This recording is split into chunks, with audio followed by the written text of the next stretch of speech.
Ky libër bëri buj me informacionet që ofron.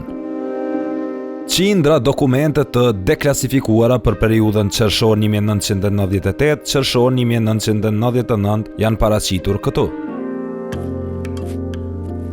Libri titullohet Lufta përmes fjalëve të tyre. Autori i këtij libri është britaniku Marc Perry, I cili tash një dekadë jeton në Kosovë. Hello, my name is Marc Perry. I'm a journalist from the UK, from Newcastle upon Tyne, and I've just written a book called War in Their Own Words. I say written, it's mostly other people's words, and it's the words of global leaders during the war in Kosovo, so people like Clinton, Blair, Yeltsin, Milosevic.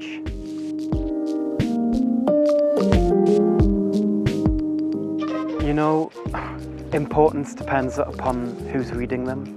So how I read them and how you read them might be very different. So, for instance, there are documents about the political structures in Kosovo, but the ones that I find interesting are the ones that reveal the character's personality. So, Holbrook in particular, he's very relaxed in the way he writes his documents.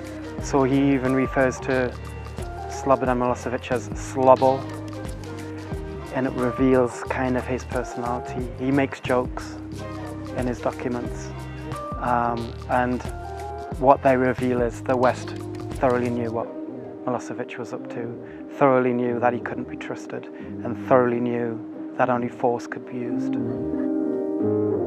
Ideja për të shkruar një libër të tillë erdhi rastësisht. The idea of the book actually came because I wrote a blog called The Brits in Kosovo. It was about the Albania experience of the British troops coming into the country, and it took off. It's still my biggest blog ever, and I thought I need to dig deeper. And so I started looking into maybe I could get interviews with Blair or people like this, and then I thought, okay, maybe, but I'd need a huge budget for that. And then I found that all of their words were already there. I didn't need to interview them because it was all there in the archives in the America and in Britain. Ky libër tregon se si liderët botëror kuptuan planin dhe pabesinë e kasapit të Ballkanit Slobodan Milosevic. Many interactions with Milosevic since and before the Dayton Accords. So he knew that wherever there was a path that could be slithered out of, Milosevic would do it, that his word wasn't true.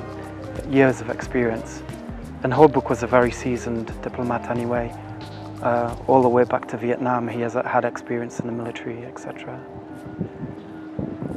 Some other documents? And in the conversations between Blair and Clinton, which some people know about, what really comes across is the intelligence of these two guys. It's kind of, America and Britain have gone through a period where the politicians for a few years recently haven't been so clever, I have to say. But between Blair and Clinton, these guys were so super sharp. They knew the details of what was happening on the ground.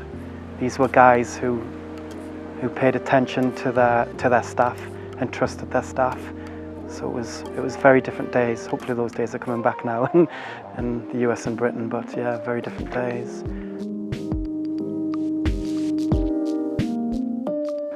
What's interesting is they just agree on so many things. The only divergence perhaps being that Blair was able to marshal troops on the ground much quicker or support for troops on the ground much more quickly than Clinton. In fact, Clinton had some resistance to it at first because he didn't think he could win the country over to that opinion. And it was Blair providing that commitment that allowed Clinton to get leverage from Congress. Këto janë të përmbledhura dokumente që dikur ishin sekrete, kryesisht letra të shkruara nga Bill Clinton, Tony Blair, Boris Yeltsin e diplomatë të tjerë të nivelit të lartë botëror.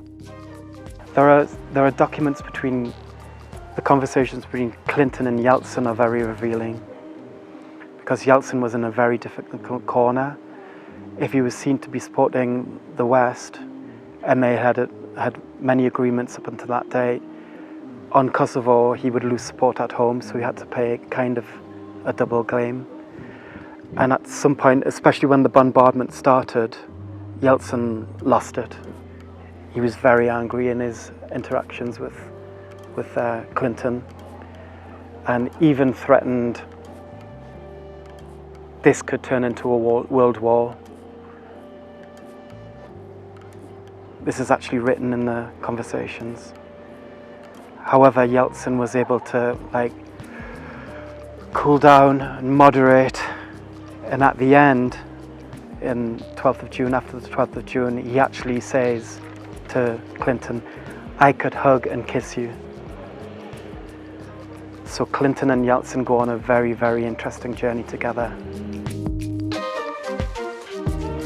NATO, Britain, the USA, and all of their allies came to Kosovo for only one reason, and that was moral humanitarianism. It was for nothing more and nothing less.